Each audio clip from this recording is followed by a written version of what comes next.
Good morning, everyone. Welcome to News Center Maine's Political Brew. Glad you could be with us on this weekend after the big election. We are joined this morning by Ken Altshuler, joining us from Chicago right now. So we're zooming in from the Windy City. And Ray Richardson, who is unable to make his camera work, but we still want to hear from him. So if you don't see video of Ray, don't panic. He's still with us, and he's ready to go. So let us begin. Guys. Good morning. Good morning. Governor Janet Mills wins re-election with a 12-point victory over former Governor Mills-LePage. Ken, I'll go with you first because you predicted that Janet Mills would win, but did you see that margin coming? I did not. I was optimistic. I thought maybe 7 or 8% if it was a really good night for her. Never did I imagine double digits. And in fact, you know, when the polls came out earlier and was talking about 11 or 12%, I just thought they were overstated. I thought that that was not possible. Paul did not run a particularly good campaign. I'm not sure if he was, you know, if his heart was into it or not, or if he just thought that his base would carry him. He didn't seem particularly interested in the campaign. I didn't really see him very much. And his wife was in most of his commercials. So in hindsight, I'm not overly surprised, but those numbers are pretty compelling and pretty amazing. I was really shocked by that. Ray, what do you make of the outcome? Look, I said to everybody that asked me, I had no feel for this election. I think I said to you guys on Tuesday night, if she wins by 2, he wins by 2, none of it would surprise me. Does this surprise me? Yes, it does. She literally beat the pants off of him. I think it is the biggest shellacking in gubernatorial history. Now, people may say Angus King and Tom Conley, but these were two political titans. And the truth is, as the full numbers are coming in, Mills-LePage got 291,000 votes in 2014. And it looks like he's going to get about 291,000 votes in this election. But Janet Mills got almost 400,000 votes. I don't think anybody saw that coming. Congratulations to her. You know, the governor and I don't agree on the issues. But the bottom line is the goal was to win Tuesday night, and she did. Well, I think this must also say, Ray, that Mills-LePage was unable to convince anybody that didn't already support him to come aboard. Yeah, there were a lot of factors to this. I think there was some national issue here. You know, the abortion issue took place in late June. It had died down because the economy nationally and in the state of Maine was struggling. And then, of course, Lindsey Graham came up with that crazy 15-week thing that nobody would agree to. I'm as pro-life as you'll ever be. I would never agree to 15 weeks. And people who are pro-abortion would never agree to 15 weeks. So it was just nonsense, and it restirred the issue at a time when gas was on the rise and the inflation issue was still hanging around. I think the bottom line was it was just a very bad night for Republicans in Maine, and we've got to regroup. I think we can be the phoenix rising from the ashes, and since there's so many ashes, it could be a big phoenix. And Ken, do you think that Mills-LePage just failed to reach anyone who wasn't already in his corner? Yeah, absolutely. I mean, he had his base. He always had his base. There was no Mills-LePage 2.0, and I don't think anybody bought it. I think that he still came off angry and defensive and defiant. Janet benefited from federal money over the last 2 or 4 years. We knew that was going to be in her favor. I think Ray's right. I think the abortion issue helped her as well, but I think it's more than that. People liked Janet. And likability. John Baldacci got elected twice on likability. Now, that was a plurality vote. But, you know, Mainers like to like their governor. And Mills-LePage, I have to tell you, did not come off as likable. And I think that's what doomed him. And I just don't think it was a well-run campaign. Well, Democrats will keep control of both chambers in the legislature and even increase their majority in the House, perhaps. This is something I think a lot of people did not expect. Ray, what are the lessons for the Republican Party here? You know, I'm not really sure. Obviously, you know, it's just a few days, not even a week since the election. We're still trying to look through it. We had some great candidates here. John Lewis and Cape Elizabeth, Gary Plummer and Wyndham, Matt Brackley, Brogan Teal. I know I'm leaving people out, but we had some great young candidates, newcomers. They worked hard. They ran hard. You know, look, the Democrats had a lot more money in this race. There's clearly no doubt the Troy Jackson seat went that way. They spent almost $1 million on his behalf. I don't know the answer. The economy has historically been the Republican issue. It is struggling in Maine as it is around the country, and that didn't matter. Ken, you thought Republicans would probably take over the House. Was it money or message that turned the tide? This was a real mystery to me. I have to say that the Republicans did a great job fielding candidates, good candidates. We're not talking about fringe candidates. We had good candidates on the Republican side. They did a great job with their groundwork, a great job with their campaigning. It's a mystery. I don't know why they didn't do better, particularly in the House. The House was the one area that I thought they could have taken over. I thought the Senate was going to go Democratic. I'm not sure the Republicans can do anything that they didn't do. So is it a national trend? I don't even think that is. It's frankly a mystery. It's going to be very interesting to see the analysis. I don't think they can do anything different or better. I think it's just maybe the atmosphere and the tide was in that favor. One of the most watched national races was for U.S. Senate in Pennsylvania. Oprah Winfrey endorsed John Fetterman over her former protege, Dr. Mehmet Oz. And Maine Senator Susan Collins went to Pennsylvania a week ago to campaign for Dr. Oz, but Fetterman prevailed. Now, other than noting that Oprah may have more clout than Collins in the endorsement game, Ken, were you surprised that Susan Collins would get involved at all in this race? You know, it's interesting. As you know, I predicted Fetterman was going to win that. And I partly said that once Oprah came out and endorsed him. And some people laughed at that. But, you know, I think more people care what Oprah thinks than any other politician endorsement. I don't understand Susan Collins going out and campaigning for Oz. I'm not sure what was in it for her. It's the only candidate she actively campaigned for. Of all the candidates across the country, I'm certainly glad she did not campaign for Herschel Walker for a number of reasons. But I don't understand it. I don't understand the logic. I don't understand what was in it for her or the Republican Party.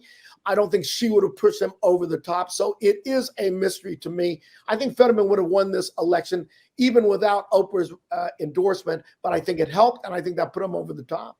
Ray, why did Susan Collins put her political capital on the line in that race? Well, I think a couple of things. Dr. Oz is a very smart guy. He comported himself well in the debate. They used the carpetbagger issue against him. But Ken was saying, what is in it for Susan? If the Republicans take the majority, and I do believe Herschel Walker will win on December 6th, she becomes the chairman of the Appropriations Committee. I think we've only had 4 in Maine history do that. It is a big deal when you're the chairman of the committee that controls the purse strings, particularly for places like BIW. Does it go to BIW? Does it go to Pascagoula? Nobody wants to go to Pascagoula. Susan Collins knows that. So, you know, that is a big deal. If we get the majority, if Republicans take the majority, and I think we will, I think Adam Laxalt is going to win in Nevada. And then she becomes the chairperson of the Appropriations Committee, and that's a very powerful position. Let's look at Maine's 2nd Congressional District. Jared Golden claims that when the ranked choice runoff is tabulated this week, he will be elected to a 3rd term in the 2nd District. Is he right, Ray? Oh, I think so. I said going into this, if neither got to 50, Bruce would have to be up 3 or 4 points, or ranked choice voting would get him again. Jared is up, 4 or 5 points at this point. Yeah, I think he absolutely wins that. I would be shocked if he doesn't. Ken, where did Jared Golden go right, or where did Bruce Poliquin go wrong in this race? Well, Bruce Poliquin, you know, it's the Poliquin-LePage lesson. We're rehashing candidates.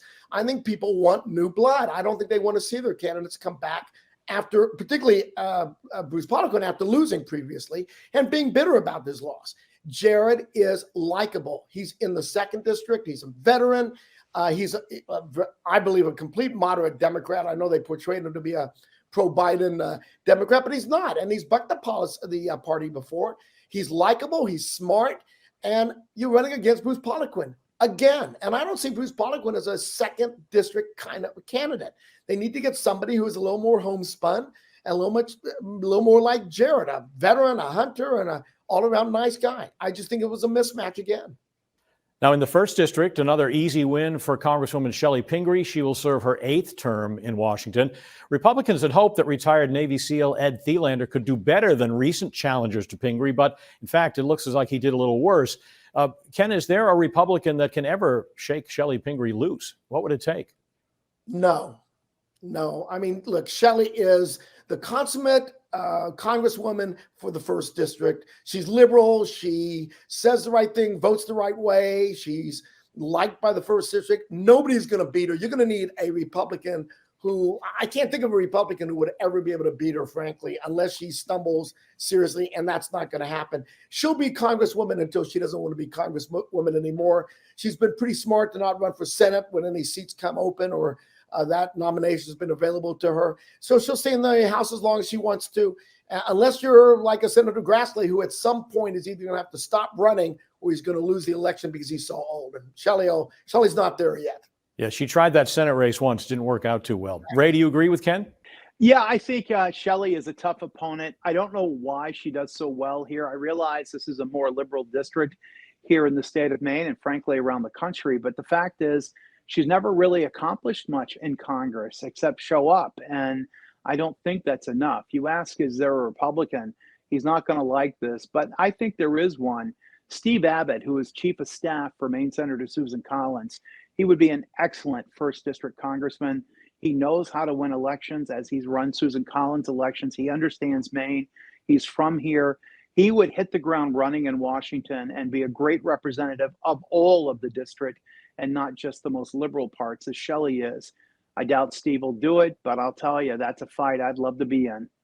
Portland voters decided on a baker's dozen referendum questions. The two highest profile questions failed. One to have the city run by a strong elected mayor and reduce the influence of the city manager. The other to raise the minimum wage to $18 and do away with the sub-minimum for tipped workers. That's the one that drew a lot of money and had some big names urging passage. But 6 charter changes were okayed. Now, opponents had urged a blanket no vote on every question, but it seems as though voters did their homework and made decisions on each question individually, Ray. Yeah, it looked like a lot of people showed up in Portland. I haven't looked at the final numbers, but from what I heard on election day, the polls were packed, more so than people expected. So I think people were motivated, particularly by these questions. There were so many of them. I was really glad to see question D go down. I was really proud of my friend Steve DeMillo and DeMillo's Restaurant. They stood against that. They put placards on every table. They were standing up for their employees, and Steve's a stand-up guy, and I was really glad to see that a lot of restaurants did. It was very bad for the employees, despite what the DSA had to say. They didn't want this. And I'm glad to see Portland not go to a really strong mayor question. I think that solves the charter issue they currently have with all that tension between the mayor and the city manager. Portland needs a city manager form of government. It takes some of the politics out of it, and I think it's a good idea.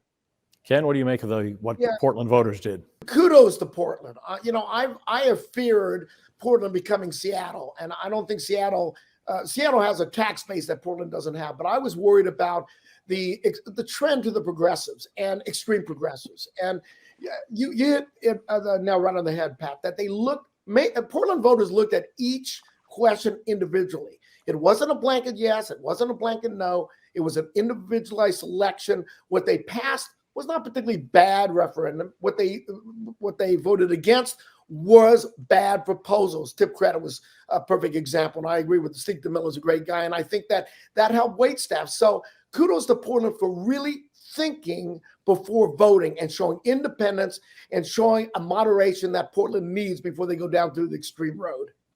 Plenty of winners and losers in politics this week. Ken, tell us who the biggest ones were. So a lot of winners and losers. Let's talk about the winners first. Democracy. And I hate to repeat President Biden, but he is right, because the winners was democracy. The foundation of our country is belief in the right to vote. That is what defines our democracy. And you had people voting against people who were deniers of last election. And that was a very telling moment. I think that democracy was the winner. I think young women turned out in great numbers. I think the abortion issue propelled them. But we've had a problem with young people voting. We've had a problem with women voting and voting in some ways moderate. So I think young women, I think democracy, and I think you have to give some credit to the Democrats for saving off a red wave. And so I think those are the 3 winners of the week. The losers of the week, absolutely the election deniers. Some of them won. Most of them did not. And good, the less we have, the more we get back to democracy, get to what America is all about. And I'm going to be very interested to see what happens with Donald Trump and Ron DeSantis. I think if the Republicans are smart, they will not have that contest, but they've got a real split coming in the Republican Party. That'll help the Democrats in 2024. So the Republicans, Donald Trump, and the election deniers were the losers of this election this week. And Ray Richardson, your winners and losers. Yeah, so obviously, just because I'm not on camera, I'm not saying this biting my tongue. Janet Mills in the state of Maine, big winner. Congratulations to her. You know, we've got to get back to being gracious winners and gracious losers in this country. I've been voting for 42 years. I always accept the outcome. I move on. If we win, I'm glad. If we lose, I lay down and bleed a while and get up to fight again. I think I'm not going to have a loser here, although the Democrats keep acting like they won nationally and they're going to lose control of the Congress. So I don't get that. But my other winner here, I'm not a glass half full or glass half empty guy. I'm a guy that's glad he has a glass and he's an American and gets to make his own choice. So my other winner is, oddly enough, in Maine, the Republican Party. And the reason for that is they now have an opportunity, if they're willing to do the hard work, to remake themselves, become very vibrant party, to listen to our young people. We had a lot of them running. And if we're willing, we can remake that party and be competitive again. Will we do it? I don't know. But I think that opportunity makes them a winner. All right, Ray Richardson, next time we'll see you with your camera on. Ken, we'll see you when you're back from Chicago. We thank you for being with us. We'll see you next time. News Center Maine is back after this.